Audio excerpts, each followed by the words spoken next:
Olá, meus irmãos. Estamos aqui mais uma vez reunidos para juntos refletirmos um pouco sobre as palavras contidas do Evangelho segundo o Espiritismo, descritas por Allan Kardec, orientadas por nosso querido Mestre Jesus. Antes de iniciarmos o nosso estudo, hoje vamos ler uma página para que a gente possa, então, iniciar a nossa harmonização. Essa página ela é da coleção Fonte Viva, Linha de Luz, de Chico Xavier, pelo Espírito de Emmanuel, intitula-se Fé. E disse Jesus: mas os cuidados deste mundo, os enganos das riquezas e as ambições de outras coisas, entrando, sufocam a palavra, fica infrutífera. Isso está em Marcos, capítulo 4, versículo 19. A árvore da fé viva não cresce no coração miraculosamente. Qual acontece na vida comum, o Criador dá tudo, mas não prescinde do esforço da criatura. Qualquer planta útil reclama especial atenção no desenvolvimento. Indispensável cogitar-se do trabalho de proteção, auxílio e defesa. Estacadas, adubos, vigilância, todos os fatores de preservação devem ser postos em movimento, a fim de que o vegetal precioso atinja os fins a que se destina. A conquista da crença edificante não é serviço de menor esforço. A maioria das pessoas admite que a fé constitua milagrosa áurea doada a alguns espíritos privilegiados pelo favor divino. Isso, contudo, é um equívoco de lamentáveis consequências. A sublime virtude é construção do mundo interior, em cujo desdobramento cada aprendiz funciona como orientador, engenheiro e operário de si mesmo. Não se faz possível a realização quando excessivas ansiedades terrestres, de parceria com enganos e ambições inferiores, torturam o campo íntimo à maneira de vermes e malfeitores atacando a obra. A lição do Evangelho é semente viva. O coração humano é receptivo tanto quanto a terra. É imprescindível tratar a planta divina com desvelada ternura e instinto energético de defesa. Há muitos perigos sutis contra ela, quais sejam os tóxicos dos maus livros, as opiniões ociosas, as discussões excitantes, o hábito de analisar os outros antes do autoexame. Ninguém pode, pois, em sã consciência, transferir de modo integral a vibração da fé ao espírito alheio, porque realmente isso é tarefa que compete a cada um. Mestre Jesus, queridos amigos espirituais, agora já em harmonia e sintonia contigo, Senhor, te pedimos que nos oriente e nos pacifique, para que possamos assimilar assim melhor as suas reflexões. E assim seja, graças a Deus. Pois bem, meus queridos, não foi por acaso que eu escolhi essa lição intitulada Fé. Fé, o poder da fé. A fé transporta montanhas, é o tema que a gente vai estar refletindo hoje. É um tema do Evangelho segundo o Espiritismo, do capítulo 19, São os dois primeiros temas e os considero muito importantes para que todos os dias a gente possa entender, compreender que a fé é algo, assim como o alimento, assim como a água, é um combustível essencial para a nossa vida. E escolhi essa imagem, né, para a gente abrir o nosso estudo de hoje. Essa imagem que eu considero uma das mais bonitas, que é intitulada como A Tempestade Acalmada, né, onde a gente vê, né, os discípulos e Jesus em uma situação de emergência. E no Evangelho, né, de Mateus, Marcos e de Lucas, existe essa passagem. E numa dessas passagens, no caso eu escolhi de Mateus, a gente vê escrito assim: aproximando-se o despertar, desculpa, o despertaram dizendo: Senhor, salva-nos, estamos perecendo. E ele lhes disse: por que estáis temerosos, homens de pouca fé? Então, levantando-se, repreendeu os ventos e o mar, e houve uma grande calmaria.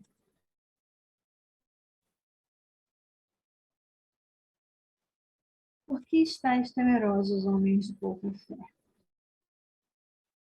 É uma das passagens mais bonitas, né, da nossa Bíblia e onde Jesus nos dá o apoio necessário mediante a sua confiança, mediante a sua luz vibrante nos nossos caminhos. E nos convida a refletir um pouco sobre a fé, né? Somos mesmo, né, muito pequenos diante da fé. E quando a gente fala na fé que transporta montanhas, que move montanhas, a gente tem que entender quem são ou quais são essas montanhas, né? O que é de nosso que essa fé precisa mover? E aí, estudando um pouco, a gente começa a entender que essa montanha é tudo aquilo que dificulta, é toda a barreira que nos impede a atingir um objetivo, estabelecer uma ideia. Então, pode ser uma má vontade, uma dificuldade, um interesse material, né? O egoísmo, a cegueira, as paixões orgulhosas, os fanatismos, todos os entraves possíveis que estão, que rodeiam, né, ou que estão nos nossos caminhos, que nos impedem de seguir fortalecidos nos preceitos divinos. Então, todas essas barreiras, elas estão em todos os momentos da nossa vida, né? Elas, obviamente, são muitas, e de acordo com a situação em que nos encontramos, umas vão ser mais fáceis, outras vão ser mais difíceis da gente transpor. Mas a fé move montanhas.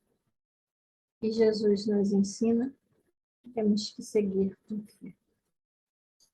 E o Evangelho diz para a gente, né, que existem dois tipos diferentes de fé. Quais seriam esses dois tipos diferentes de fé? Deixa eu só ajeitar aqui, meus irmãos. Antes da gente passar por esse segundo slide, vamos entender quais seriam esses dois tipos, né, diferentes de fé. O Evangelho diz assim para a gente, Allan Kardec diz assim, existem os espíritos, né, mencionam também. Existe a fé robusta e a fé vacilante.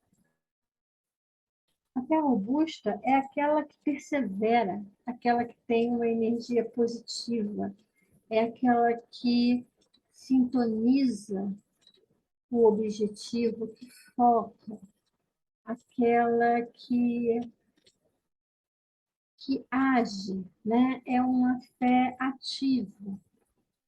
Enquanto que a fé vacilante, normalmente é aquela fé que ela não é certa, ela não é movida sobre certezas. Ela é movida muito sobre incertezas, excitações, movem-se, existem barreiras, existem obstáculos que impedem, né, a nossa vontade de progredir.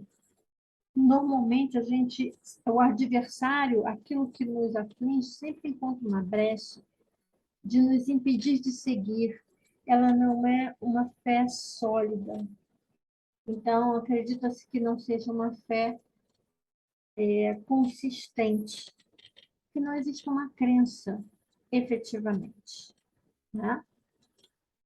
Seguindo aí nosso estudo, a nossa reflexão, no que coloca Allan Kardec, entende-se como fé a confiança que se tem na realização de uma coisa, a certeza de atender determinado fim. Ela dá uma espécie de lucidez que permite se veja em pensamento a meta que se quer alcançar e os meios de chegar lá. De sorte que aquele que a possui caminha, por assim dizer, com absoluta segurança até alcançar o seu objetivo. E entende-se como fé, lucidez, confiança, segurança. E por que aquela imagem de Jesus apaziguando, né, a tempestade? Porque a fé sincera e verdadeira, ela sempre é calma. A fé traz essa certeza, traz essa calma. Ela não nos convida à aflição, à agitação, ao histerismo. Não. A fé, ela nos acalma. Ela não nos impede de seguir, mas ela nos acalma. Ela faculta a paciência, que se sabe esperar, porque tendo o seu ponto de apoio na inteligência, na compreensão. A gente precisa entender, né, o nosso movimento, nesse mover montanhas. Então, a calma na luta é sempre um sinal de força e de confiança.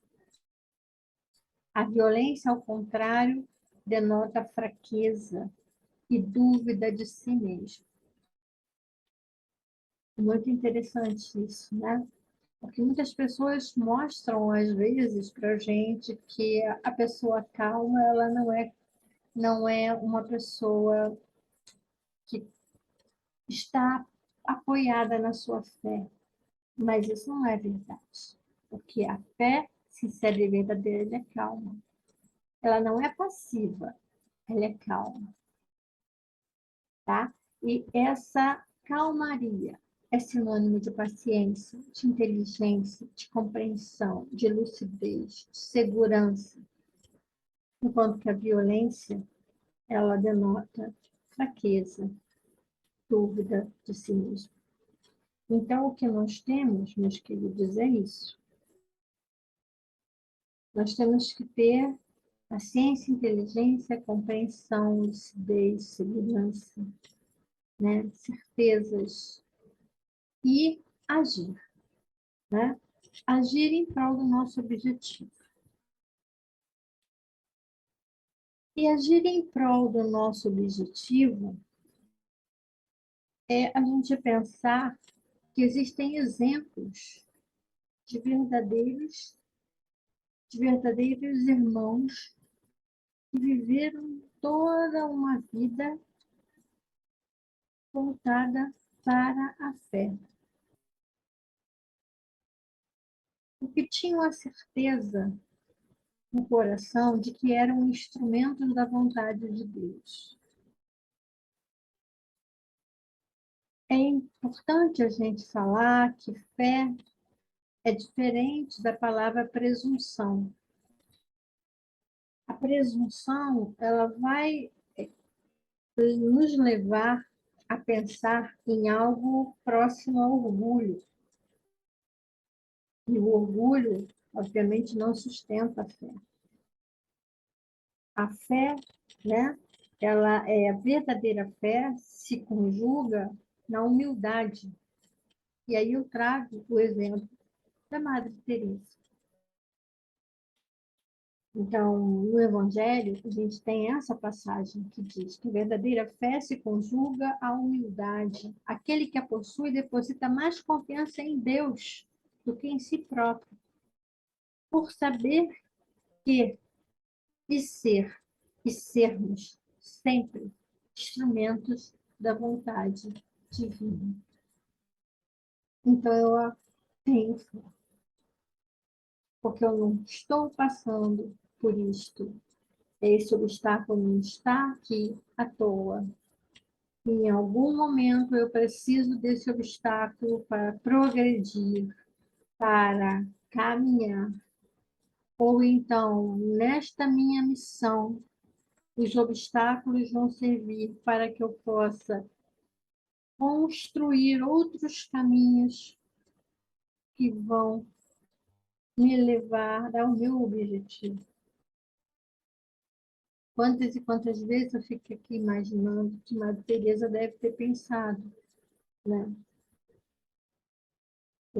Ela não ficou nervosa, tensa, apavorada. Há uma tranquilidade, um semblante tranquilo. E como foi isso? Ela foi encontrando os caminhos, as coisas foram se abrindo. Então existe isso. Nada podemos sem Deus. E aí é que está a nossa maior certeza nesse movimento de fé. Nada somos, nada podemos, nada construímos, tudo se move a partir dessa confiança que depositamos em Deus. E isto é fé.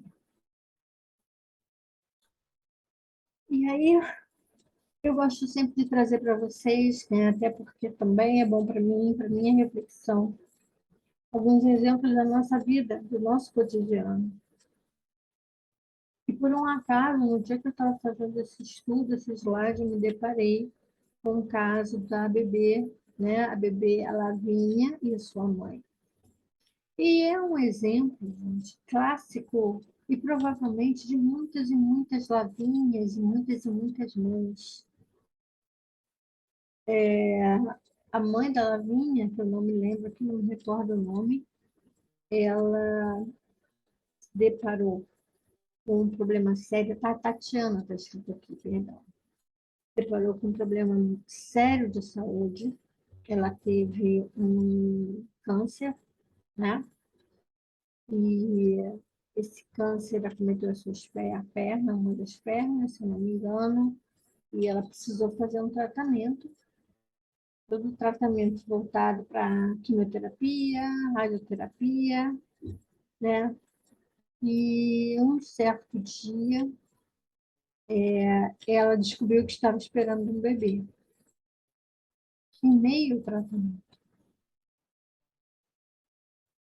Então, era uma situação muito delicada, né?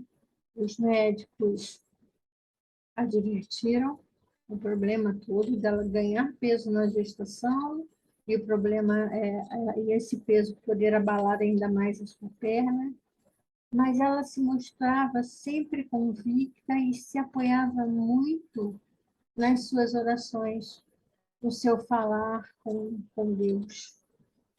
E ela falava, né, tem uma parte aqui printada, ela fala, um certo dia eu falei para Deus que eu gostaria de estar viva para poder inspirar muitas mulheres. Se no meu caso fosse de motivação, um exemplo de força e de superação. Olha o objetivo dela. Olha o movimento de fé que ela fez. E olha o objetivo que ela queria alcançar. Conclusão, Tatiana teve uma sua gravidez toda bem cuidada e Lavínia nasceu. Né? Isto é um exemplo de que a gente entende e que o Evangelho nos mostra que é uma fé como confiança e lealdade a Deus. A fé precisa estar enraizada em alguma coisa. Eu preciso ter um grande objetivo. E preciso ter, né, algo em quem me apoiar. Na vida que eu tenho que ter, porque, né, ela queria tanto esse, chamam de milagre, né? Ela queria tanto esse milagre. Então, achei um exemplo muito importante para a gente, né? E entender também que aqui, esse poder da fé que a gente fala, move montanhas, né? Uma ação magnética, a gente conhece, né? A gente entende isso. Porque se a gente pensa no bem, se a gente pensa é, com uma perspectiva de positividade, nós abrimos todos os campos dessa positividade. Nós criamos luzes ao nosso redor. Nós possibilitamos que o amparo divino chegue ou que se aproxime com mais facilidade. E aí você tem realmente uma interação melhor com toda a corrente do bem que está ali, né, tentando fazer esse apoio baseado nessa fé. Então, o homem age sobre um fluido universal e a gente modifica as qualidades desse fluido através das nossas vibrações, das nossas palavras, das nossas posições, das nossas sintonias, né? Então, isso acontece muito.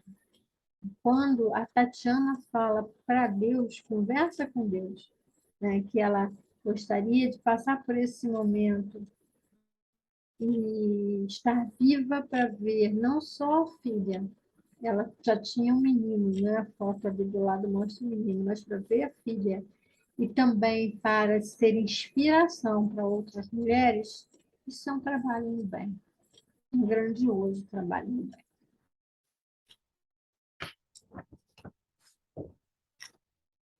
E aí, queridos, eu gosto também de trazer para a gente alguns textos de outros livros, e eu trouxe aí o Boa Nova, que alguns já conhecem, né? O Boa Nova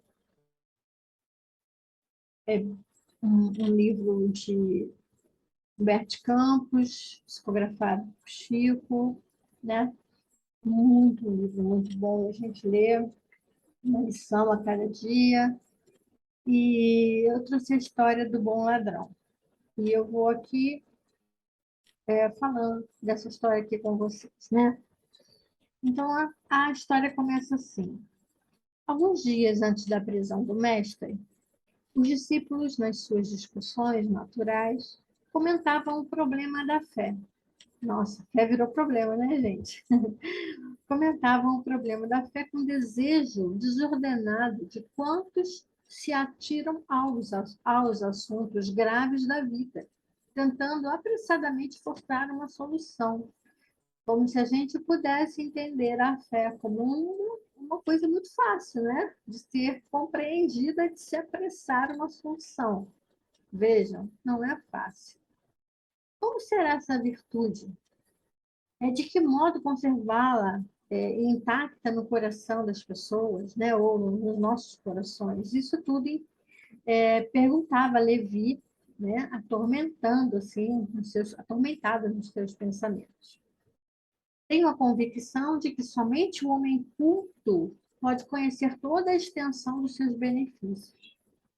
Então, né, dava-se ao fato de se ter fé essa nobreza, né? O homem tem que ser culto.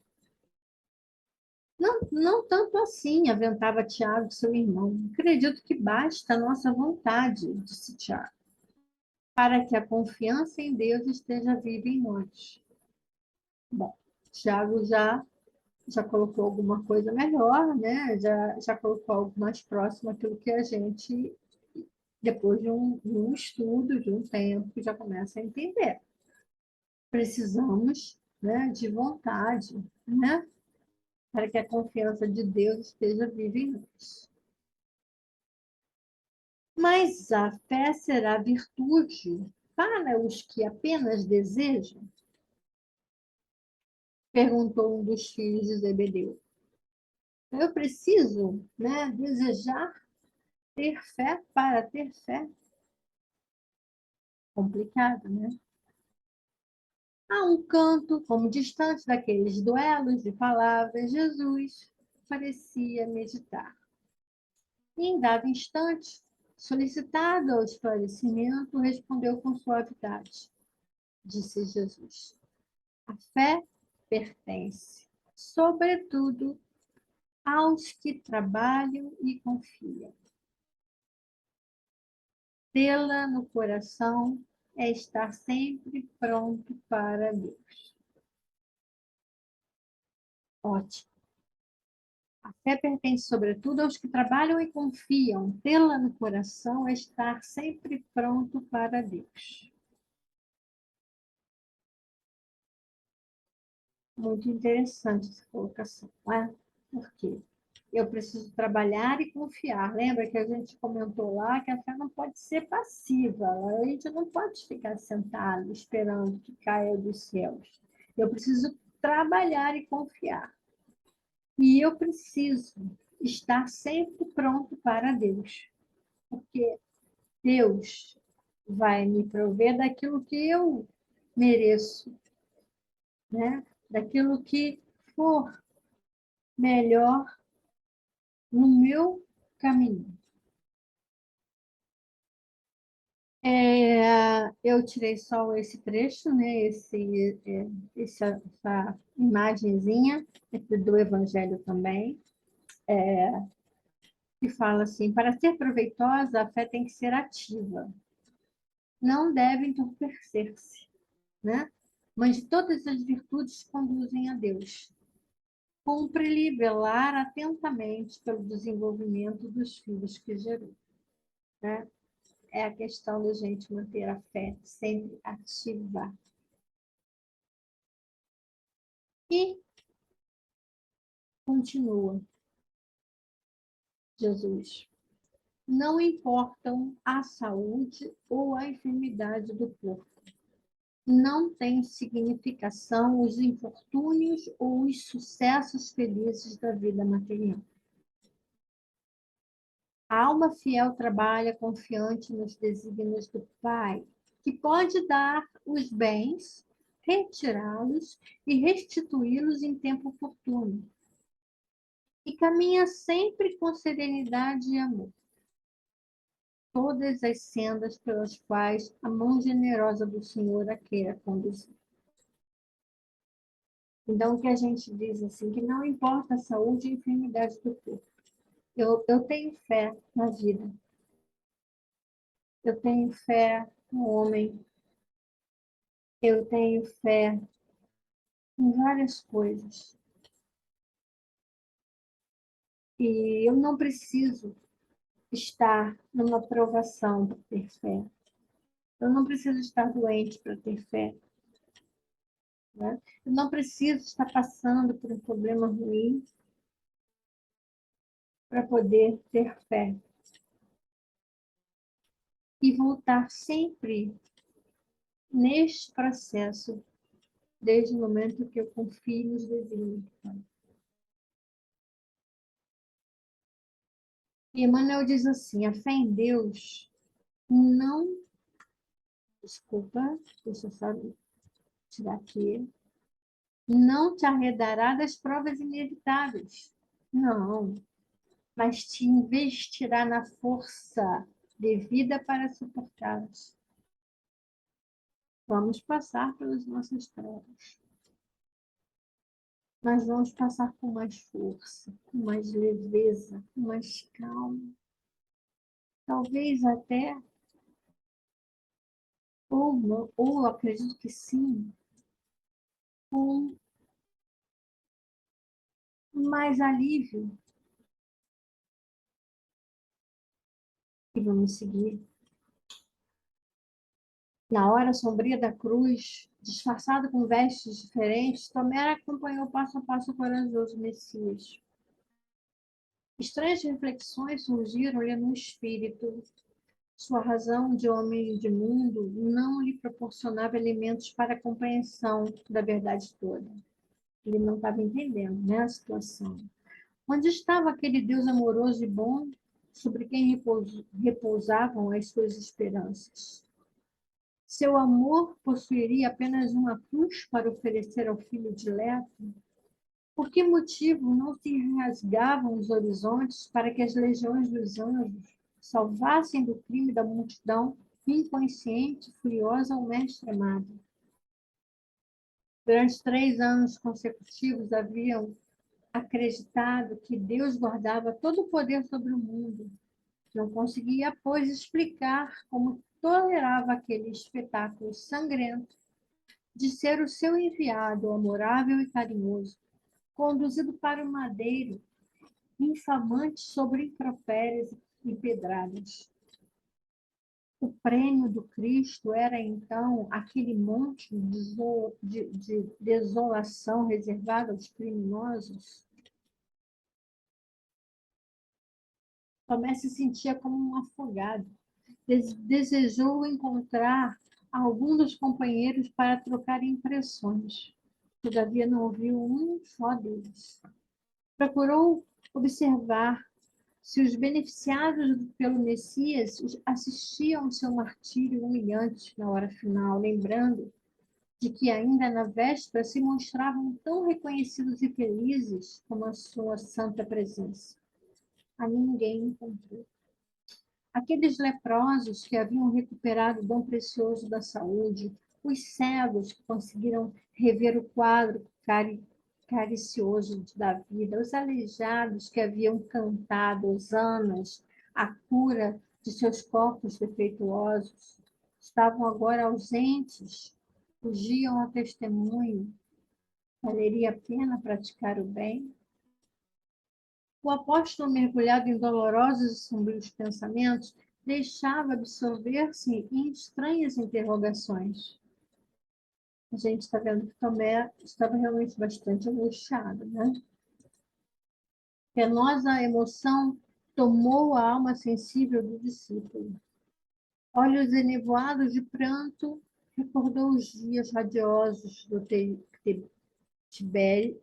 Tiberíades, e as cenas mais singelas do apostolado ressurgiam antes da sua imaginação.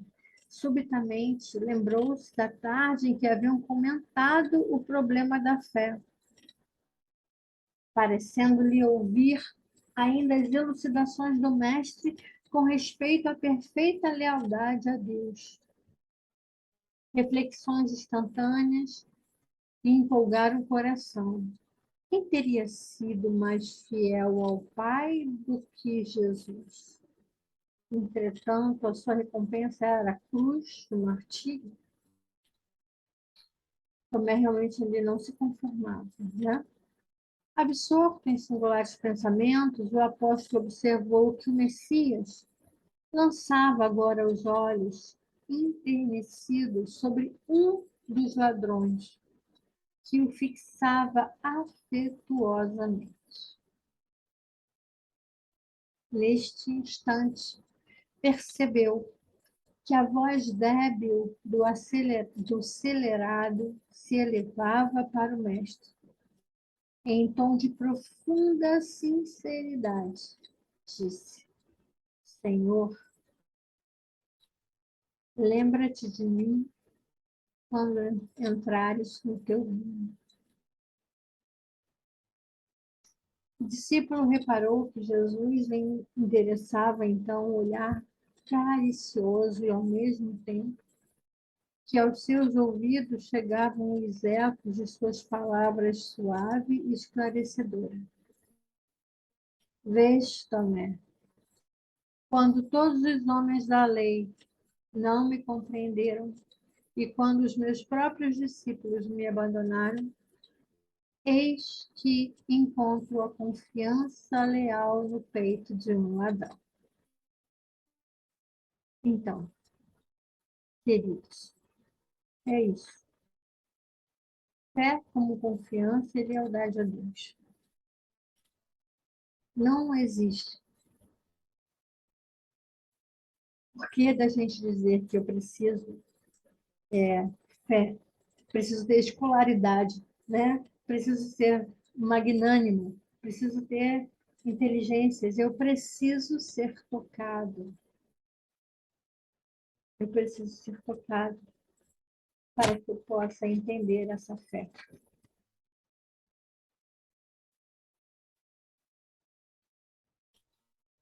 A Allan Kardec fala que a fé necessita de uma base que é a inteligência perfeita daquilo que se deve crer. E para crer não basta ver, é preciso, sobretudo, compreender. É a fé raciocinada, né? É a fé que se baseia na verdade, é a fé que se baseia na razão, no que é mais sólido, é a fé que vai nos levar a um futuro e não aquela fé cega, aquela fé que desmorona no primeiro tropeço, na primeira pequena montanha que a gente encontra no dia a dia. Então, a fé, a condição inabalável da fé é ser raciocinada, compreendida, né? Ter uma base, ter uma crença.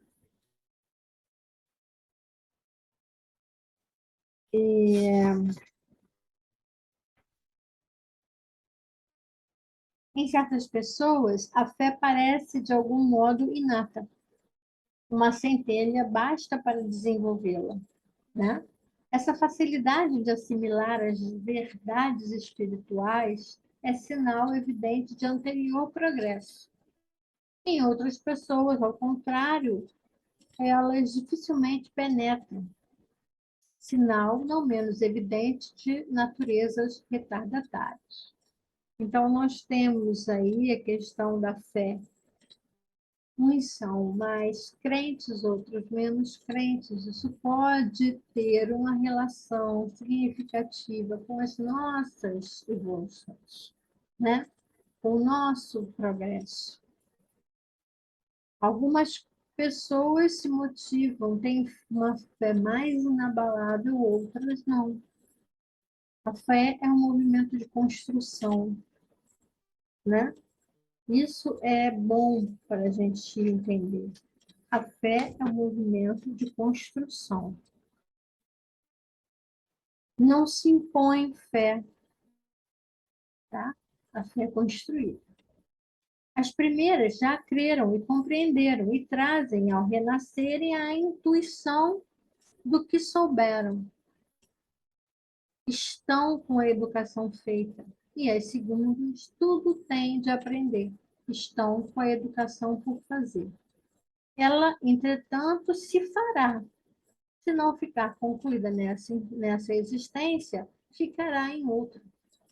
Então, não existem impedimentos para se ter fé. Visto o exemplo do bom ladrão, né? A fé, ela não é competitiva. A fé, ela se constrói.